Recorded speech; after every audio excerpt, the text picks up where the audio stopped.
என்னது, நயக்ராவை விட ஹைட்டான ஃபால்ஸ் இருக்கா? அட ஆமாங்க, பார்க்க ரெடியா? கனடாவின் கியூபெக்ல இருக்கிற மான்ட்மொரன்சி ஃபால்ஸை தான் பார்க்க போறோம். இந்த ஃபால்ஸுக்கு பின்னாடி நிறைய ஹிஸ்டரி இருக்குங்க. பார்க்க ஒரே ஃபால்ஸா இருந்தாலும் ஒரு மெயின் ஃபால்ஸ், 2 குட்டி ஃபால்ஸ்னு 3 ஸ்ட்ரீம்ஸும் சேர்ந்தது தான் கம்ப்ளீட் மான்ட்மொரன்சி ஃபால்ஸ். 2 குட்டி ஃபால்ஸ்ல ஒன்னு நேச்சுரலா உருவானது, இன்னொன்னு டேம்ல இருந்து ஆர்டிபிஷியலா வர வைக்கப்பட்டது. இந்த நீர்வீழ்ச்சியை பார்க்கணும்னா 2 வழி இருக்குங்க. ஸ்ட்ராங்கான சஸ்பென்ஷன் பிரிட்ஜுக்கு மேல ஏறி போயும் பார்க்கலாம், இல்லைன்னா அழகான இந்த 487 படிக்கட்டுகளை ஏறி போயும் பார்க்கலாம். இந்த மான்ட்மொரன்சி ஃபால்ஸ்ல இருந்துதான் கியூபெக்கோட ஃபர்ஸ்ட் ஹைட்ரோ பவர் ஜெனரேஷனா 1885ல ஸ்டார்ட் பண்ணாங்க. அந்த பவர் ஸ்டேஷன் மூலமா தான் கியூபெக் சிட்டிஸோட ஸ்ட்ரீட்ஸ்க்கு எல்லாம் வெளிச்சம் கொடுத்தாங்கன்னு சொன்னா உங்களால நம்ப முடியுமா?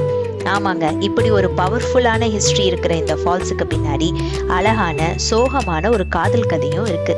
அது என்னன்னு அடுத்த வீடியோல சொல்றேன். பை.